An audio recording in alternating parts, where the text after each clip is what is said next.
Hi, Claire and James here. Just before we get stuck into this week's episode, we wanted to let you know the exciting news that the Midlife Reset audit is now live. This is a first of its kind personalised diagnostic tool designed for midlifers by midlifers. In just 3 minutes, the audit will help you pinpoint what's really holding you back from living your healthiest, happiest midlife, and most importantly, provide tailored strategies on how to take back control. Midlife doesn't have to be a time of uncertainty. It can be an era of growth, discovery, and well-being. So to go ahead and take the audit, go to themidlifementors.com/audit. In this week's episode of the Midlife Mentors, we speak to Josh Peck of Your Best Life, a midlife career change coach who helps mid to senior professionals change career for more fulfilment without sacrificing their salary. We discuss how values begin to shift at midlife and how we can navigate the process into doing more of what we love without having to forego financial security. This is a very practical discussion that we know will resonate with so many of you. And if you've been considering a career change, we hope it will give you the confidence to move forward with your plans.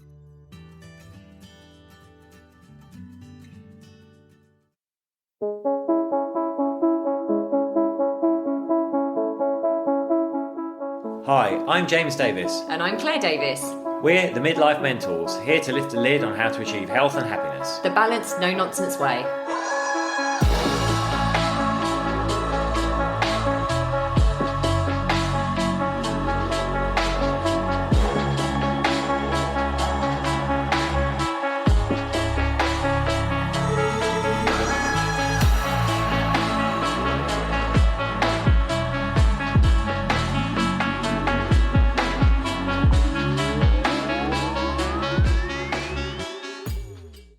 Hello and welcome to another episode of the Midlife Mentors with me, James. And me, Claire. How are you all? We've got a very exciting guest today, but before we get into that, what have we been up to? Well, the main thing is, actually, this will come out in a bit of time, but we've finished, finally, the Midlife Reset audit that we've been talking about for weeks and weeks and weeks. It is out there. It is live in the world. It is living and breathing. And people are doing it. An awesome tool. So basically, it's a quick scorecard quiz that you can take that will help identify your blocks, essentially, where you might be falling short, holding yourself back in midlife. And it's holistic. It looks at everything: your nutrition, your body confidence, understanding of exercise, hormones, metabolism, your mindset, your psychology, your beliefs, all of that. And at the end, you get a personalized report that has actionable steps in it. So we'll drop the link in the show notes. Go take it. We're having a really nice response to it, actually. It's really nice. People are like, guys, this is so it is the first of its kind that we know for specifically for midlifers. And like James said, it really does look at a really holistic approach of your body, mind, and soul, really. So with actionable steps to move forward. And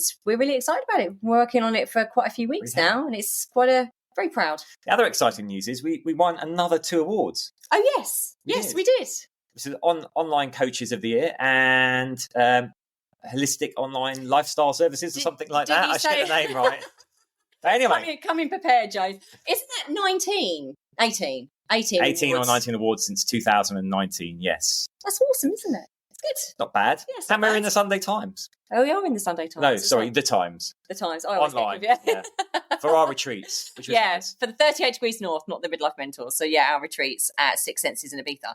Anyway, without further ado, let us introduce our fabulous guest who, this is the wonderful thing about social media. We met Josh through another one of our lovely friends on social media and we connected. So thank goodness we did. Josh Peck is a midlife career change coach and he helps mid-career professionals change career for fulfilment, balance and financial freedom, which sounds pretty good to us. Josh, thank you for being here. Welcome. Thank you for having me. Really, really nice to be here. And look, I'm excited. I'm going to have to go and do that audit. It sounds pretty good to me. Oh, yeah, go and take it.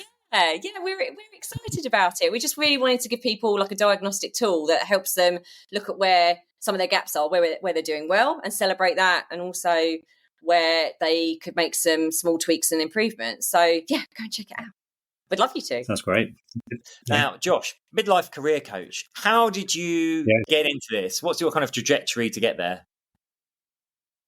Well, I mean, essentially, I made a midlife career change myself. I spent 20 plus years working in politics. Politics had always been my passion. I grew up in quite a political family. Lots of kind of marches through London in the 1980s, and went and studied politics at university, worked for a couple of MPs out of university, and then spent 20 years kind of working in various public affairs jobs. And also when I was 29, I got elected as a local councillor and spent 12 years doing that. So kind of representing my local area, having a great time doing it, and really kind of living and breathing politics. And I guess I'm one of those people who was really lucky to have had a career that really was a great fit for me and really enjoyed it. But as I changed, kind of, we change over time, don't we? And essentially kind of politics, I started down the road of politics kind of in my teens when I'd chosen my kind of subjects at GCSE and then A level and then university. I kind of studied politics at university and then kind of pursued this political career. So my career had stayed the same through kind of almost kind of 25 years essentially, but I'd changed. In my 20s were about working hard and playing hard and kind of being successful. My 30s then were about settling down. I met my husband, we bought our house, we then had our kids. And then in my 40s, I kind of got to a point where I had 2 years off with, when we adopted our girls, I had 2 years off both of those times. And I kind of came back from those and thought, this isn't really what I want to do anymore. And that was really tough because my career, particularly because I've been so passionate about it, had really been a big part of my identity. And so that niggling voice of, I'm not sure I want to do this anymore, was actually quite scary, because there was a kind of, well, if not this, what do I do? But it was more than that. It was kind of, if not this, then who am I? So I had to really kind of then work out what it was I wanted to do next. And that took me a long old time with lots of kind of mistakes and missteps, and eventually kind of stumbled on the way to kind of do it properly and to find out what it was I wanted to do. And what I now do really is help people avoid those years of kind of feeling stuck and going around in circles and very quickly get to their answer of, that's the thing I want to do for the next kind of 20 years of my career. And I think a lot of people, well, so many people will resonate with that. And certainly a lot of people that we work with. But, I think it can be so scary for some people that they do just stay stuck. And then that's kind of when the malaise and the misery sets in, right? And then you just think, well, what's the point? The best years of my life are behind me. And if they don't meet someone like you and they don't feel like they're in the circles where they're understood, seen and heard, then they're not going to necessarily believe that they can move into something else. So yeah, it's something that's really familiar with lots of midlifers. I know that. Yeah, I think there's something really interesting that happens in midlife where we go from a lot of our kind of validation being external to it being much more internal. It tends to be the point where we suddenly realize, we're not, our time on this planet is limited. And, one of the conversations I have with people really early on when they kind of first come and talk to me is they kind of say, I just feel like there's got to be more to life than this. Kind of, is this it? You're in a corporate job and you might be working for a great company. You might be doing kind of good work, interesting work. But the sense of this kind of feels a bit pointless, a bit kind of, I don't think any of us want to get to the end of our careers and look back and think, what a waste of time. And I think that's the point that a lot of us get to in midlife, where actually our kind of willingness to compromise kind of goes down. Actually, kind of the challenge is our willingness to compromise kind of goes down at precisely the point where we've got the most responsibilities. We've got kids, kind of aging parents, and kind of big mortgages and all that stuff that makes a career change feel absolutely impossible. Yeah. Right at the point where we're like, you know what? I'm not putting up with this anymore. Like, I want more than this. Like, my life has got to be worth more than kind of like dialing it in some kind of booth in a corporate office every day. So yeah, it's that combination, I think, that really brings people into the conversation. And I think we talk to people a lot about values. And I know when we've had a chat before, it is that kind of a values change. And you just said about your own experience. I liken that, I suppose, to values. It's like that play hard. When we're in our 20s and even in our 30s, we're like playing hard. And there's that level of competition, whether it's external or internal into yourself, like that. How far can I go? How far can I go? And then when we reach, our mid 40s, 50s, it's more about, I suppose, connection to the things that make us happy, connection to the people that we love. Like you've said, what's most important to us, that real shift in values. And if people don't understand that, that that's normal and we're not alone, they can feel very isolated and very, very stuck. And that's the experience we've had with speaking to people, but definitely around their career. It's such an important thing that you do, is to help people realize that they're not alone and there is another way. Yeah, absolutely. I work in a couple of ways, and one of them is through a group program. One of the things people will say to me is, it's so good to hear other people saying the same things that they're feeling, because you feel, all around you, there's people kind of merrily getting on with their careers and kind of getting promoted and going after this job and that. And when you're sat there thinking, I don't want to do this. Like, my experience was, I was in my last job for 14 years, partly because I was a counsellor at the same time, so I didn't need any other challenges. But even when I stopped being a counsellor, I knew I didn't want to do that job.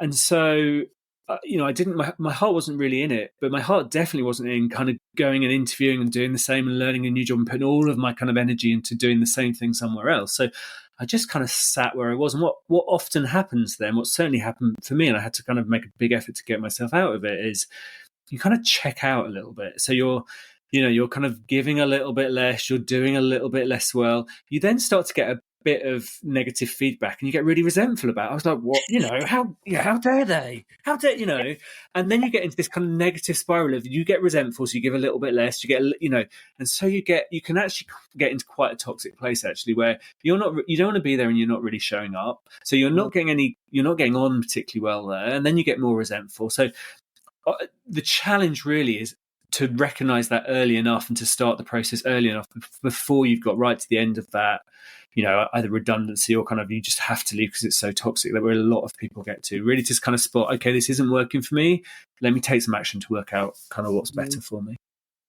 Yeah, I guess you must see like a spectrum of clients, like from those that kind of have it forced on them through redundancy to those that have reached the point you were just talking about. They're just like, I just can't take it anymore. I've got to do something else.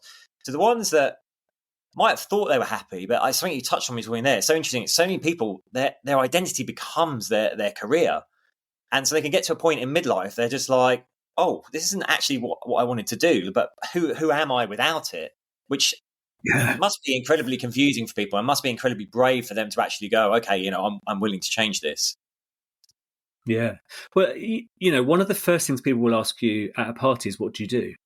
And that's because, we like to understand, when you ask them what they do, you can understand a whole load of things about them. You understand like what level of education they've got, what level of income they are, what class they, we're very interested in all that kind of stuff in this country, right? So in a very, very practical sense, our job really is our identity. And, our identity is constructed, from when we're babies and we start to hear our name and we start to hear all the kind of ways in which we describe. So our identity is kind of a construct, but so much of that construct is kind of what we go and do for work every day. So the idea of, changing job, it's not just what on earth would I do, but it's that whole sense of, I'm going to have to give up a huge part of who I am. And, the way our brains work, you'll know this from the work you do, our brain's primary purpose really is to keep us alive.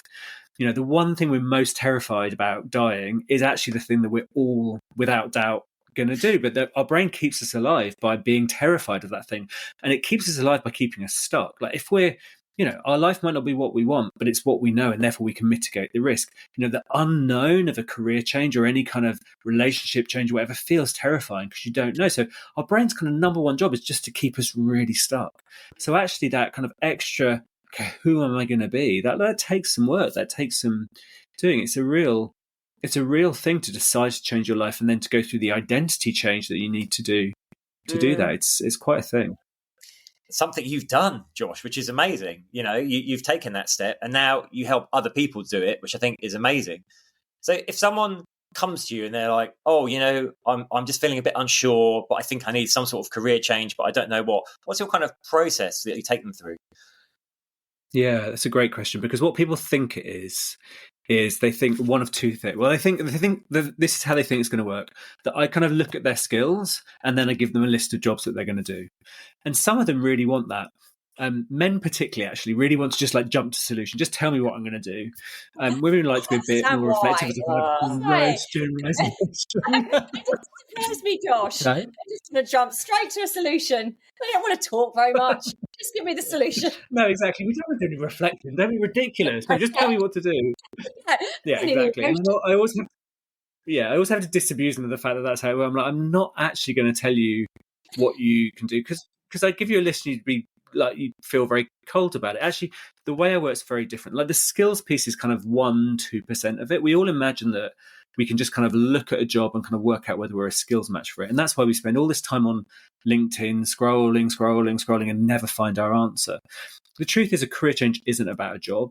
A career change is matching who you are with what you do and bringing those two things back into alignment. And the trouble is, by the time we're in our kind of late 30s, early 40s, even our 50s, often because life has been so busy, births, deaths, marriages, pandemics, all the stuff you kind of have to cope with, we've often lost track a little bit of who we actually are. So we've got the kind of, father, husband, consultant, whatever things, but actually who we really are underneath can get a bit lost for us. So my process is right at the beginning, we actually don't talk about jobs. Get people to kind of stop getting off the treadmill of what am I going to do next. And actually we kind of really spend some time thinking about, okay, at this point in my life, who am I? What matters to me? What impact do I want to have? How do I want to live and work? That kind of stuff, which I call that your kind of unique career DNA. That's the kind of 15 or 16 things you need to know about yourself in order to know what a brilliant fit job is for you. Because most people, they've spent all this time kind of talking to recruitment consultants, looking on LinkedIn, signing up for the job bulletins, all the things that I did for years, not finding my answer. And if you don't know like what your decision-making framework is, what you're actually looking for in the first place, you're never going to find your answer. So when we stop looking for jobs in the first place and actually get clear on, okay, who am I and what needs to be a match between me and a career for it to be a really kind of perfect fit, that's when everything really drops into place. And the lovely thing about that is the benefits aren't just for your career, they're for your whole life. Your relationships get better, your kind of health and well-being, all that kind of stuff, because you're so much clearer about how you want to live. It's a really lovely process. Yeah. And I was just thinking then that, I banged on about values already changing, but actually it's, I suppose, Josh, you'd find that it's about someone, the word obsessing comes up as well, because like when we're deeply unhappy in the job that we're in, the career we're in, we can get quite grabby. So we're like really grabbing and obsessing over these different things, and actually the amount of anxiety and stress that can cause, I've been there, can just actually have the opposite effect and make us completely inert, because it's like it's so overwhelming. We get so grabby and so anxious about it that we just think, oh, screw this. I'm so anxious. I can't even think straight. So I guess with what you do, when you say it's about bringing it back to the basics of remembering who I really am as a person, that gives, I suppose, a bit of sense of peace and clarity and insights, doesn't it? Yeah, and what happened for me and what I see happening for other people all the time is you can actually get a bit burnt out by thinking about career change. You are, as you say, you're obsessing about it. I call it the washing machine. You're like going round and round and round in circles, all of these options, none of them quite feel right. So you're kind of stuck on spin cycle, and that is absolutely exhausting. So I got to a point where I kind of gave up thinking about a career change and just kind of resigned myself to, okay, this is going to have to be it. And the trouble is, I think the conclusion most people come to is that the job's not the problem, they're the problem. Or maybe I can never be happy. Maybe I just need to kind of put up and shut up. Maybe I just need to kind of learn to, because on paper, often people have pretty good jobs. They're kind of reasonably well paid. They're not all for balance. They're kind of doing something that's not terrible. And so they kind of feel a little bit guilty that they're even thinking about it. So they come to the conclusion, oh, well, maybe I just can't be happy. Maybe I'm, people say to me all the time, it's what an unreasonable, I want to be fulfilled. I want to have decent balance and want to earn good money. Like, how unreasonable. It's kind of pie in the sky. I'm like, no, that's not unreasonable at all. The thing that people say a lot is like, I can't have it all. And I'm like, well, some things need to be compromised, but you can have a job, you can have a relationship, you can have your health. That's not unrealistic expectation. Yeah, exactly. I often hear the kind of, well, someone's got to do the rubbish jobs, and I really don't believe that, because all of us are different, right? So the idea of sitting in front of an Excel spreadsheet forever would drive me crazy. But I spoke to a woman this morning who she said to me, I'm really geeky. I love figures, I love data, and I love analysis. So one people's awful is another person's like absolute dream. So this idea that someone's got to do the rubbish jobs just doesn't stack up. Like there's a perfect job out there for you. And here's the thing, like if you're sat in your job and you think it's rubbish, you're actually squatting in someone else's ideal job. Someone else would love that job. So you need to kind of like get yourself together, find the ideal job for you and free up that job for the person who's going to really, really love it, because it's really possible for all of us. Yeah. I love that. I guess one thing that a lot of people might be thinking if they're thinking about career change at midlife is the way our system, our education system, and I guess our work system set up. Like as you progress, your choices become increasingly narrowed for most people, because you're encouraged to specialize, especially you pick what GCSEs, then it's what A levels, then what degree. So you're going down this ever narrowing funnel. So if you have got to midlife and you're kind of like in this really constricted area, but you suddenly want to do something else, how do you go about bridging that gap and acquiring those skills or qualifications you might need to do the new thing? Yeah, that's a great question. It's one of the kind of 3 or 4 big worries. There's kind of like, how can I earn enough? How can I start again? Will I have to go back to university? Can I kind of make it work? And that one of like, how on earth can I take all of my very specific job experience and kind of get into something different is one of the big ones. My response to that is actually so much of the value that we bring into a job is not the very job specific, the kind of technical stuff that we know. Even when you're doing a really, really, really specific, very technical job, that's kind of the 5 or 10% of the value that we bring. So much of our value, particularly, this is why I really kind of specialize in working with kind of people in their kind of midlife who are really kind of getting to a level of kind of mid to senior kind of roles, is that actually so much of the value that you bring is actually just how you're human. It's how you show up. It's how you connect with people. It's how you build trust. It's how you analyze situations. It's how you solve problems. It's how, all of that kind of stuff. And, I don't really like talking about transferable skills because people kind of tend to narrow down to I'm kind of good at Excel or whatever. I actually quite like Excel. I should stop slagging it off. But, I'm quite good at it as well. But, that's... whether or not you can do Excel or like present or sell or anything, it's such a small part of what is actually kind of valuable in the marketplace. And one of the things that I really focus on with people is helping them identify what their superpower is. All of us have this thing that we just do very, very naturally, but that when we do it, it takes no effort. It's not something we've learned at university or in a training course. It's just kind of who we are. But when we do it, and when we really do it, we create incredible value without trying. And it tends to be how we interact with other human beings in a particular way. Most of us aren't aware of it because it's so natural to us. It's the kind of thing that when you get some feedback on, you think, that's not a thing, that's just who I am.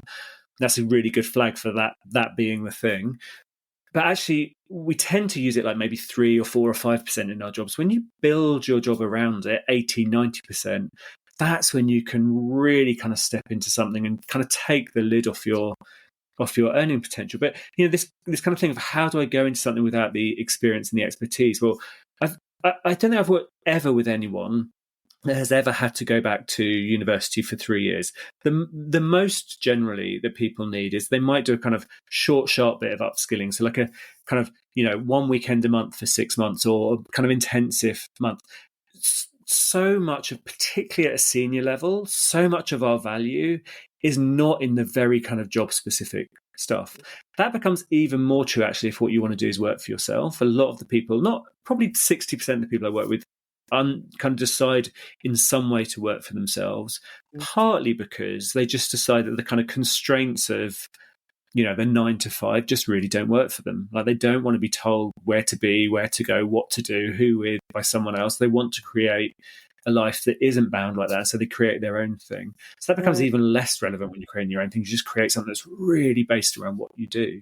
But even when you're kind of going into another kind of employment, actually being really clear about what you've got to offer, about the whole package of that, it really changes the nature of the conversation. It changes it from, who's going to take a risk on me to who's good enough to have me. That's where you want to go to, like where you're interviewing them rather than the other way around. I was just thinking there as well.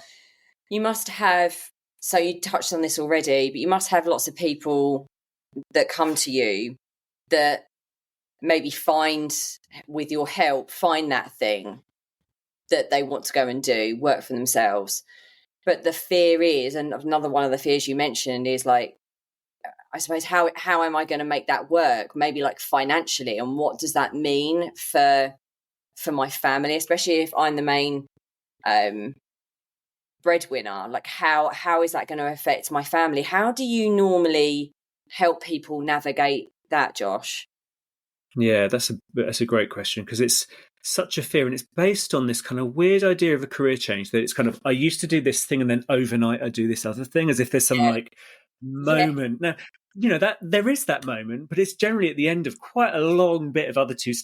A career change is actually not just that one stage. I mean, that stage is, that bit where you walk out the door of your corporate job and you kind of are doing the full-time thing of the thing you want to do. Like, that's a brilliant moment, but it's one day, it's like 1 hour or whatever. Actually, there's two really important stages beforehand. The first one is kind of working out what it is you want to do. And the great thing about that stage is it's really short. It takes a couple of months. And it's totally risk-free. You don't have to resign from your job. You don't have to give up your income. You don't even have to tell anyone. So you don't have to kind of risk being embarrassed. So, that's totally, totally risk-free. All of the things that you're worried about, can I earn enough? Will I have to go back to university? All of that stuff, they happen in the second stage, which is when you make it happen. And actually, that stage is much bigger than most people imagine. Now, if you want to go from one employment to another, it can be, maybe a bit of retraining. It can be some months of, using the hidden job market, interviewing. But, it can be reasonably, if you're starting your own business, then that can be as long as you need it to be. And generally, I'll say to people, like, unless you have a really good, kind of private income, don't give up your job and start a business. Start the business alongside and kind of build it up slowly. It's exactly what I did. It took me a couple of years, but by the time I left my job, I was bringing home the same amount of money from my, I was a managing director in a communications agency. I was bringing home the same amount of money as I was from that job. I'd kind of equaled that amount, which gave me the ability to, I have got a pretty eye-watering mortgage. I could not have afforded even a month of not earning anything. So, I never say to people to kind of go into a career change expecting to take a pay cut for a start, because you don't need to. But that transition, that kind of middle stage, there are lots of different ways to put it together in a way that you don't need to take a pay cut, have months without work, any of that kind of stuff. There's ways of putting it together. But that's a kind of stage 2 problem. You've got to work out what it is you want to do first. Once you work that out, and like really know, not just in your head, but in your gut, in your soul, like, that's the thing I want to do, then we can get really practical about, okay, how do we make that work for your situation? But that kind of worry stops people ever getting into that first stage of really working out what it is they want to do. So it's kind of being clear on those stages. Really. It's so funny. I'm smiling because I've, when I was younger and I didn't have as many responsibilities, I did jump to, because I wasn't happy with what I was doing. I was doing PR for like the 15 years. I was never happy, so I was kind of jumping here, there and everywhere, and I'm constantly just going, right, that's it, I'm going to the next thing without anything in the pipeline. And it's really funny that I would say never do that now. Like that's not something, when we have responsibilities and things that we want to be doing, it doesn't have to be that cut and dry. It doesn't matter, even if you are really miserable in the job that you're in, make sure that you've got a buffer, make sure that you've got some financial security, make sure that you've got a bit more of a plan than just going, screw this, I hate this, and leaving. I mean, that's not something that we would ever recommend. I'm sure it's not something you would recommend, but it's something I did a lot. No, look, there's a tiny number of people, there's a tiny percentage of people that are really kind of motivated by jumping off a cliff and having no crash mat, who are like, right, I've got to make this work. Maybe that was it. Maybe you're in that kind of 1%. For most of us, that's so terrifying, it shuts us down. We get into kind of deep fear mode, and we're totally paralyzed by it, and we can't be creative, we can't be, any kind of career change is about putting yourself out there. And when you're scared, and money is a primal fear, because money is the closest most of us come to, that kind of old fear of, we're going to have somewhere to sleep for the night, we're going to be able to kind of like catch a whatever to eat. So money is what now is our basic survival. So when we're worried about money, we go into a very kind of primal fear. So, you really want to manage that in a career change, which means it's most easy to change career when you're really comfortable about money. That's actually one of the reasons why actually, the more senior you are, the more secure you are, the more salary you've got. Actually, it makes your career change easier because you've got much more security to put you in a good position to transition in. People think that kind of higher up you get, the harder it is. It's actually easier. If you don't have any responsibilities and you've got some private income, great. But when you're really senior, you've got good salary, actually that makes it easier it gives you lots more options to do it. Yeah. Really fascinating. It is. I'm curious. Obviously, not mentioning any names. Could you maybe give us examples? No, give us examples of some of the most extreme changes of career that you've helped people with. I really hate this question because the trouble is, whenever you tell people what other people have done, they're like, well, that sounds rubbish, because it's such a personal thing, right? So, the thing can set people on fire, really, and then another person what? I don't get it. But it's obviously the thing that people want to know. So what have people gone on to? There's actually a range. So what I help people do is identify a spectrum from, I can do the same thing I do now, but in a slightly different way, right the way through to something totally different. So I've worked with people who are all the way along that spectrum. But the kind of far left-hand side of that are people who actually decide, once they get clear on who they are, they understand what's not working for them about their job, and actually they kind of fall back in love with that job. So there's a kind of small number who actually stay in the same job or the same industry and really love it and really, really succeed. I worked with a guy recently who was desperate to leave his company, and he got so clear on who he was, and actually so clear on actually what his expertise was and how he worked best and what kind of what he brought when he was at his best, that he totally transformed, not intentionally, but just kind of naturally transformed how he was at work. And his boss said to him one day, wow, I don't know what's changed for you, but you're now the expert in the room. And that was so fulfilling for him. It just sort of relit his kind of passion for work. So he actually stayed in that job and has got a promotion since. Another client I worked with, she'd worked in PR, and had had a really kind of difficult time of it. A couple of really kind of toxic environments, as you often get in PR agencies. And she never wanted to work again. She said to me, "I don't think I ever want to work again." Where she's now the head of comms for a really lovely NGO. So doing a kind of similar job, but in a totally different kind of industry. Actually, an NGO that she had kind of loved since she was a little girl. Never thought she'd work for it, but had kind of followed it for ages, and now does this incredible, her Instagram is her in all kind of incredible locations around the world. She actually works a shorter week than she did previously. She's got a kind of £30,000 pay increase, and she's doing a job she absolutely loves. So that's kind of it was an iteration rather than a kind of big revolution. And then some people would go and do totally different things. I've got a client at the moment who I just finished with. She's training to be a master goldsmith. She wants to create incredible, beautiful things. Lovely. I had a whole stream of clients over the last year who've decided they want to go and do things with dogs, have some kind of dog business. So there's a whole range. And then, clients who go into financial services. I work with a lot of teachers, some people who become coaches. There's a whole range. It always makes me uncomfortable because I think the reason people often ask me that question is they're hoping that they'll hear the thing that they go, oh, that's the thing that I want to do. And the trouble is, it's such a personal thing. But it's, one of the things I do with people is really help them see that their options are not this kind of little box.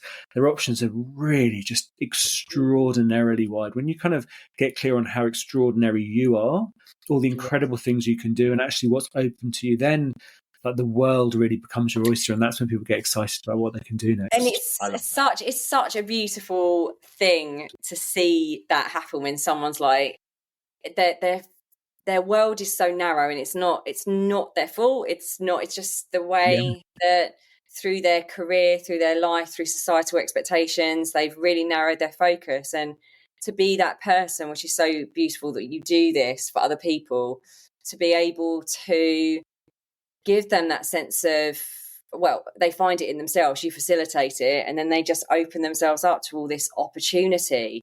It's a really, really incredible thing. And like you said,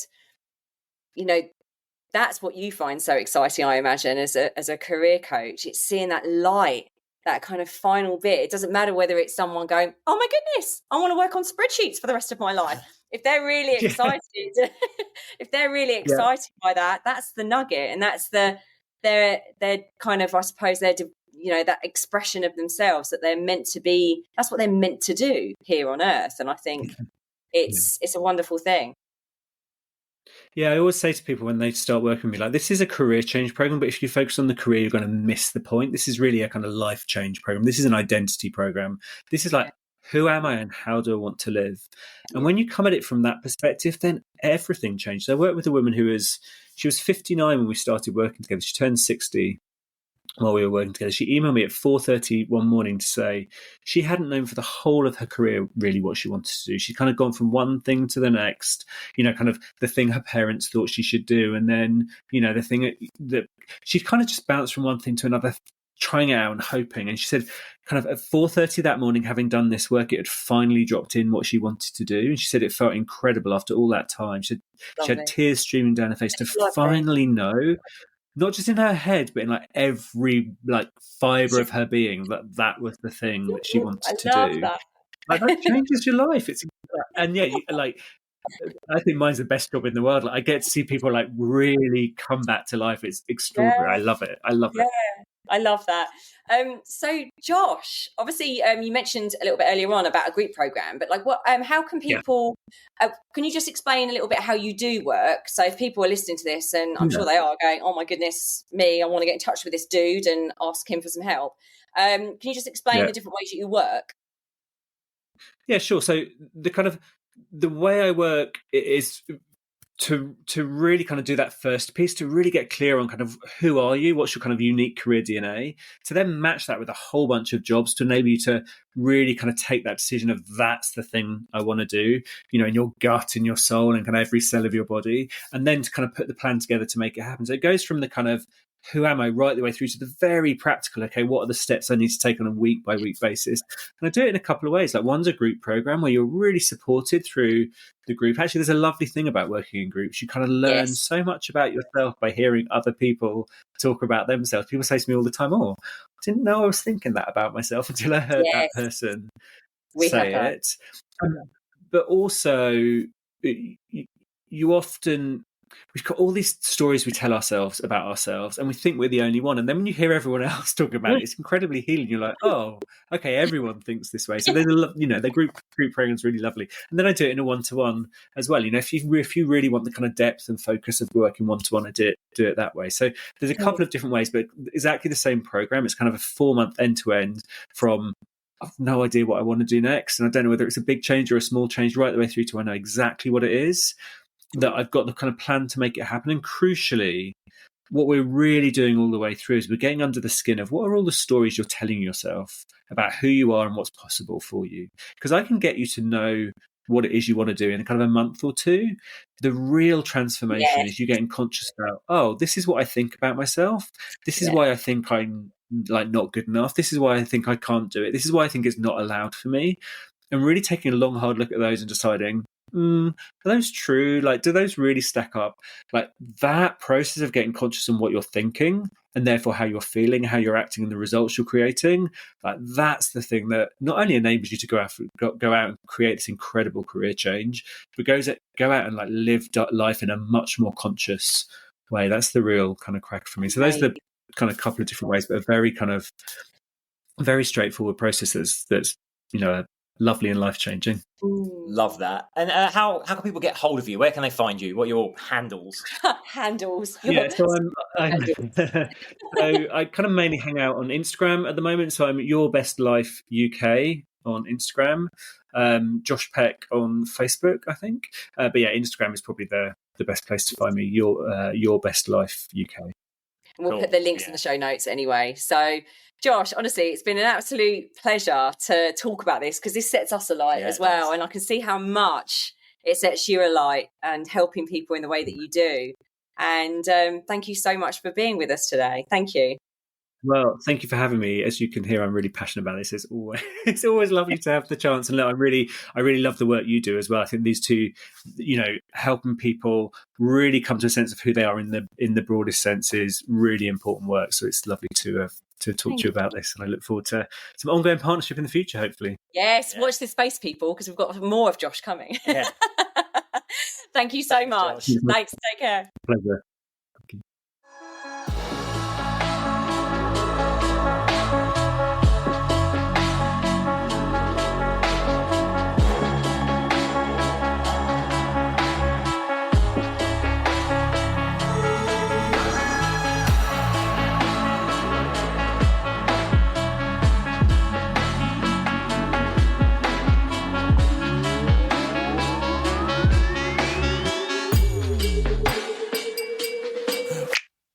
You've been listening to the Midlife Mentors with Claire and James Davis. We'd love to hear from you. So drop us a line at info@themidlifementors.com with any questions or topic suggestions. And make sure you join us on our Facebook page and YouTube channel. You can find us under the Midlife Mentors. Yeah. What?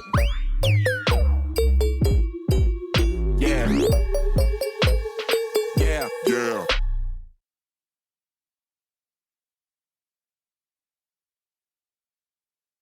Thanks so much for listening to this episode. And don't forget to take the Midlife Reset Audit now to receive personalised insights into what's holding you back from living your healthiest, happiest midlife. So go ahead and take the audit now at themidlifementors.com/audit.